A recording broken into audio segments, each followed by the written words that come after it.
ടോമോയിലെ പാഠങ്ങൾ. തീവണ്ടി പള്ളിക്കൂടത്തിലെ പഠനം എന്നത് തന്നെ വിചിത്രമായ ഒരു ഏർപ്പാടാണ്. അതിലും ബഹുവിചിത്രമാണ് അവിടുത്തെ ഇരിപ്പിടങ്ങളുടെ കാര്യം. പഴയ സ്കൂളിൽ ഓരോരുത്തർക്കും അനുവദിക്കപ്പെട്ടിട്ടുള്ള പതിവ് സ്ഥാനങ്ങളുണ്ട്. പക്ഷേ ഇവിടെ ആർക്കും എപ്പോൾ എവിടെ വേണമെങ്കിലും ഇരിക്കാം. യഥേഷ്ടം തിരഞ്ഞെടുക്കാവുന്ന ഡെസ്കുകളും കസേരകളും. കുറെ നേരത്തെ ആലോചനകൾക്കും നിരീക്ഷണങ്ങൾക്കും ശേഷം തനിക്ക് തൊട്ടു പിന്നാലെ ക്ലാസ്സിലെത്തിയ ആ പെൺകുട്ടിയുടെ അടുത്തിരിക്കാൻ ടോട്ടോ ചാൻ നിശ്ചയിച്ചു.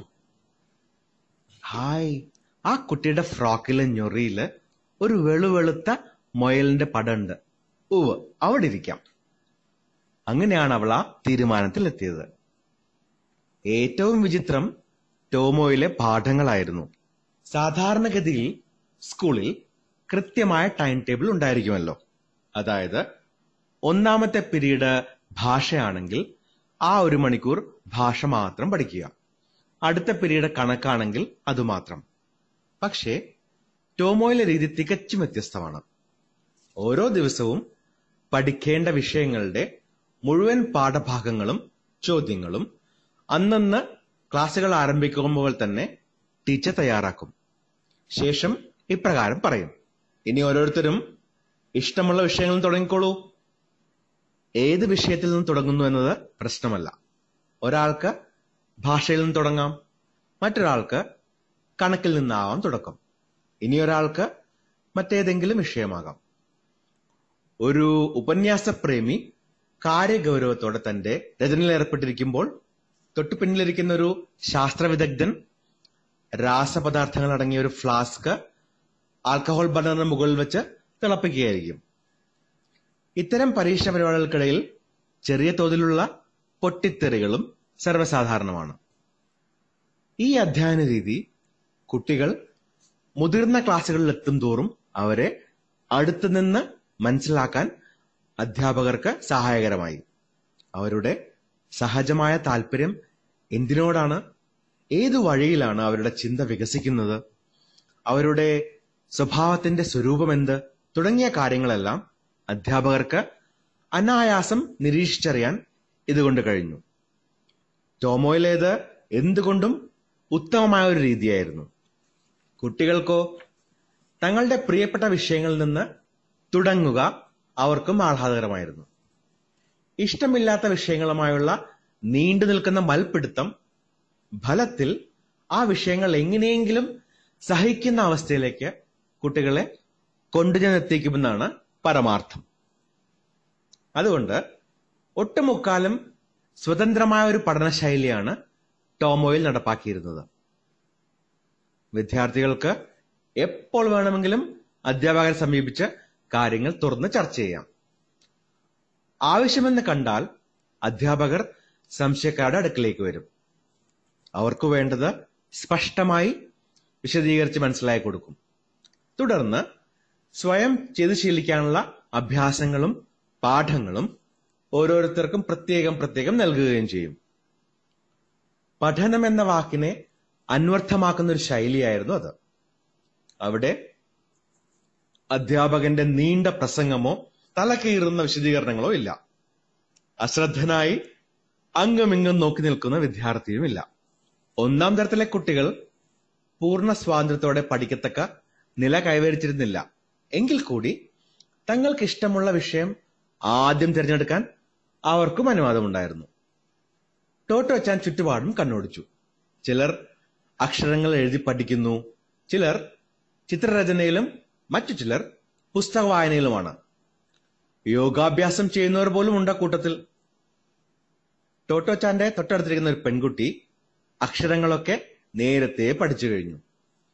അവൾ അവയൊക്കെയും നോട്ട്ബുക്കിലേക്ക് പകർത്തുകയായിരുന്നു. ഈ സമ്പ്രദായങ്ങളൊന്നും കൊച്ചു ടോട്ടോ കണ്ടിട്ടും കേട്ടിട്ടുമില്ല. താൻ ചെയ്യേണ്ടത് എന്തായിരിക്കുമോ ആവോ? ലേശം പരിഭ്രമത്തോടെ അവൾ ചിന്തിച്ചു. അപ്പോഴേക്ക് ടീച്ചറെ കണ്ട് സംശയം നിവൃത്തി വരുത്താനായിരിക്കണം അവളുടെ പിന്നിലിരുന്നൊരു ആൺകുട്ടി തന്റെ നോട്ട്ബുക്കുമായി ബ്ലാക്ക് ബോർഡിനടുത്തേക്ക് നടന്നു. ബോർഡിന് സമീപമുള്ള ഒരു ഡെസ്കിലിരുന്ന് ടീച്ചർ മറ്റൊരു കുട്ടിക്ക് എന്തോ വിശദീകരിച്ചു കൊടുക്കുകയായിരുന്നു. 4 പാഠമുള്ള നിരീക്ഷണം നിർത്തി കീഴ്ത്താടയിൽ ഉള്ളം കൈകൾ ഉറപ്പിച്ച് ടോട്ടോച്ചാൻ അവന്റെ നടപ്പ് ശ്രദ്ധിച്ചു. ഏന്തിയാണ് നീങ്ങുന്നത്. ശരീരം വല്ലാതെ ആടിയിലെഴുന്നുണ്ട്. മനഃപൂർവ്വമായിരിക്കും അവൻ അങ്ങനെ നടക്കുന്നതെന്ന് കൊച്ചു ടോട്ടോയ്ക്ക് ആദ്യം തോന്നി. പക്ഷെ പെട്ടെന്ന് തന്നെ അവൾക്ക് മനസ്സിലായി, അത് അവന്റെ കുറ്റമല്ല.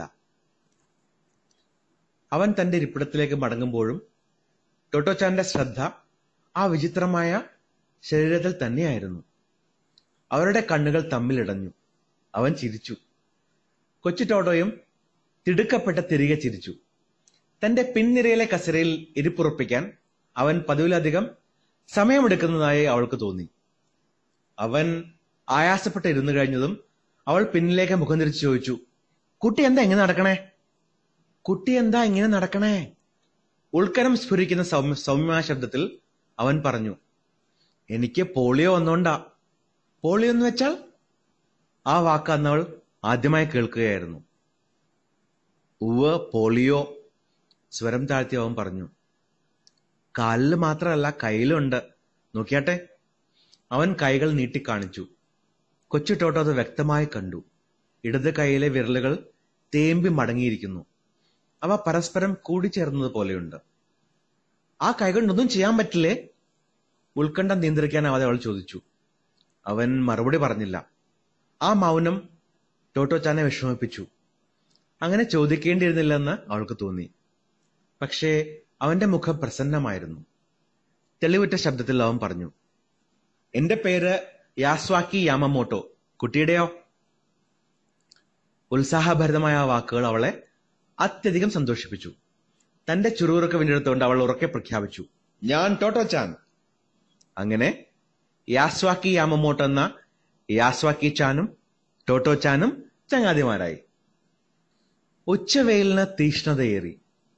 തീവണ്ടി പള്ളിക്കൂടത്തിനുള്ളിൽ ഉഷ്ണം വർദ്ധിച്ചുകൊണ്ടിരുന്നു. ആരോ ജനാല തുറന്നു.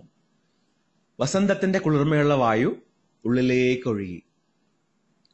കൂസലില്ലാത്ത കാറ്റ് കുട്ടികളുടെ കുഞ്ഞു മുടിയിഴകളെ നാലുപാടും പാറിച്ച് വിഭ്രമിച്ചുകൊണ്ടിരുന്നു. ടോമോയിലെ കൊച്ചു ടോട്ടോയുടെ ആദ്യ ദിനം ഇങ്ങനെയായിരുന്നു. അധ്യായം 9 സമാപിച്ചു.